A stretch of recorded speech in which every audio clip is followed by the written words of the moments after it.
All right, Bo, let's get to some stories from the weekend. Turns out Bad Bunny will be headlining the 2026 Super Bowl halftime show in San Francisco. Bo, what were your thoughts? Okay, so I don't speak enough Spanish yet to be out here listening to Bad Bunny and understanding what's going on.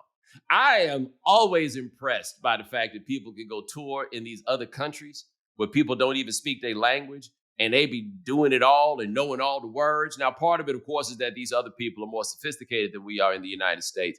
But on the other hand, they are able to find a way to appreciate languages that they don't understand.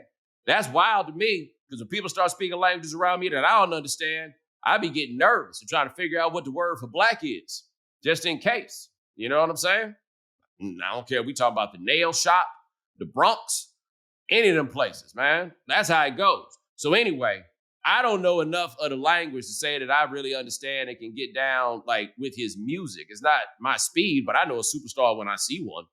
And that is 100% a superstar. So I think it's really cool that he is doing the Super Bowl, in part because I think that very often our concepts of race and ethnicity and all of those things in this country is binary. We think in the context of black and white, and we just forget our Latino brothers and sisters are here in a lot of those discussions. Now, Latino obviously is a very broad term, right? So I don't know how, for example, I don't know how much Mexicans enjoy Bad Bunny. I just literally do not know, right? So I'm not saying that this is an act that is for every Latino in America. I understand that there's a measure of nuance there.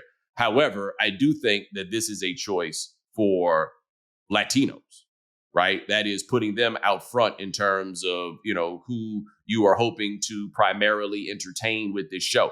This is much different than Shakira and Jennifer Lopez in Miami, because that's kind of a little something for everybody, if you know what I mean. Just playing. But anyway, this is different than that. So I thought it was kind of cool that they did that. I will also say, I looked this up before we started the show. I don't think people have noticed this, boy. The last 20 years of Super Bowl halftime have been a little bit of a race war. We have not had just regular old white people headline the Super Bowl halftime show since Maroon 5 in February of 2019. Since then, Shakira and Jennifer Lopez, The Weeknd, Dr. Dre and them. I mean, Eminem was part of it, but you know what I mean. Rihanna, Usher, Kendrick Lamar, and now Bad Bunny.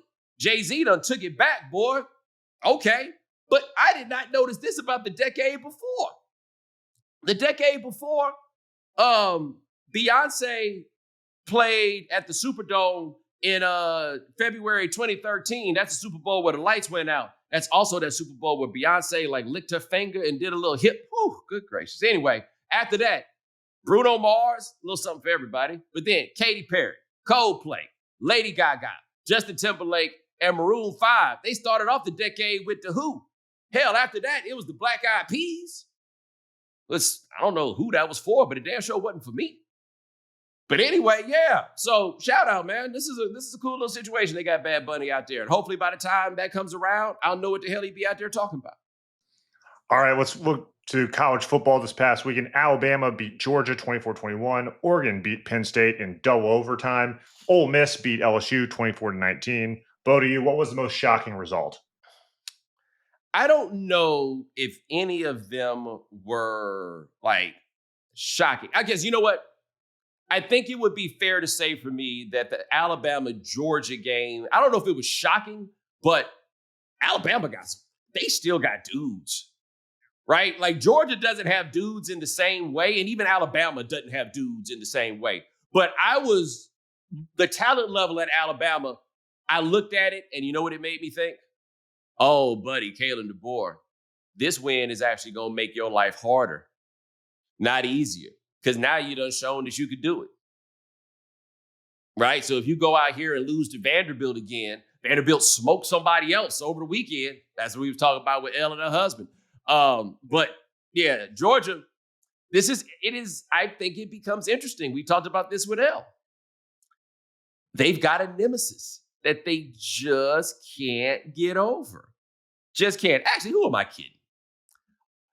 this Ole Miss thing, like, there's a number of reasons that I can never get on board with them ever under any circumstance whatsoever, right? Lane's supposed to lose those games. Like, I don't like this thing where we're supposed to take them seriously. I don't. Is it the old Miss of it or the Lane of it to you? Yes. Yes. No, this is the Ole Miss of it that does legitimately bother me, and I don't think we talk about this enough.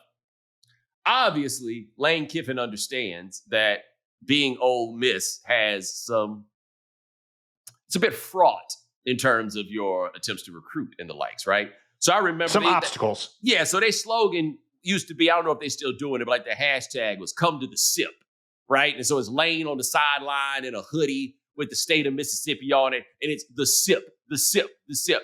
Nah, either y'all gonna be the Ole Miss Rebels or you're not. You don't get to pretend that this isn't what it is when you're trying to trick the black people into coming to your school, right? If you want to be the Ole Miss Rebels, do that shit all the time. Put on your gray loser suits, right? Walk around with muskets or whatever it is. You don't get to act like that's not who you want to be when it's time for you to get players. Be it all the time or don't be it ever. So yeah. I guess the shock is people really be sending their kids to go to school. I just cannot imagine telling my dad, I think I want to go to Ole Miss. I can't. I could tell him I was going to Duke first. By the way, how you feeling about Ryan Kelly? You LSU guys, how do you? It's gonna be a long season. It's been a long journey. It's gonna keep being a long journey. Hey man, you can't. Even if you eventually win a national championship, it can't be fun when you actively hate your coach because you're not happy for him when any of this happens. Like, you can't do that. It is. It really is amazing because it is so unlikable in so many ways. He plays an unlikable style of football. They run an unlikable offense, and he's an unlikable person. So it is quite an unlikable experience. Our guy Van Lathan hit Brian Kelly with an all-time haymaker on the Ranger tailgate, and he says, everybody says that any coach can win at Ole Miss, and coaches win at Ole Miss. The last three have won win at LSU. Yeah, LSU. Yeah, sorry, LSU. Saban, Les Miles, and Ogeron, but they're wrong. Men win at LSU. Damn. Men win national championships at LSU. LSU, just so everybody understands, is 4-1. 4-1, 13th ranked team in the country, and this is how the fan base feels. Nobody's happy. Nobody's happy. All right. So speaking of shocking things, Indiana's quarterback, they might have one of the best quarterbacks in the country. He spoke after their win, after taking an intentional safety. Take a listen. Through the final play of the game there, you kind of ran. It looked like you were going to slow down, and you sped up. The coach said you were still front of the back hands. I guess just kind of what was going through your mind as you were running with the ball. Yeah, there was. I mean, whatever it takes to win the game. So coach said, "Hey, take a safety, run through the back of the end zone," and I didn't ever want to put our team in jeopardy where maybe if I slid, with 1 second left, there could be some type of, maybe some quirk that would be called and we have to punt it or do something on 4th down. So I just wanted to get out of the safety. I know I probably, obviously shouldn't be saying this, but I know I probably cooked people's spreads and stuff like that. And I really apologize for that. However, at that moment, my goal was to win the game. And at that point, at 0-0, I saw when I was on the 2-yard line. I shouldn't be saying this. I just kind of stop right there. You had a great out. That's what we call it, an out. You had an out right there. You remember when Alabama was playing against Oklahoma when Kyler Murray was there in the semifinal game and Quentin Williams was about to start talking about Kyler Murray and caught himself in the middle and was Right? That was before the game. He stopped. Yes. Started shaking his head. Like he realized he was about to mess up the money. He was like, no, we're not doing that. I'm telling you, all you boys, don't make any acknowledgement to any of the gambling in public ever. Like, I'm assuming that he knows about this because they was blowing up his mentions. Don't, guys, leave it be. And don't acknowledge these people. You can't give them anything. You can't do that, number one. Number two, broaden your horizons. You keep talking about the people you messed it up for. How about the people you made winners? Like everybody talks about the bad beat. What about the good win?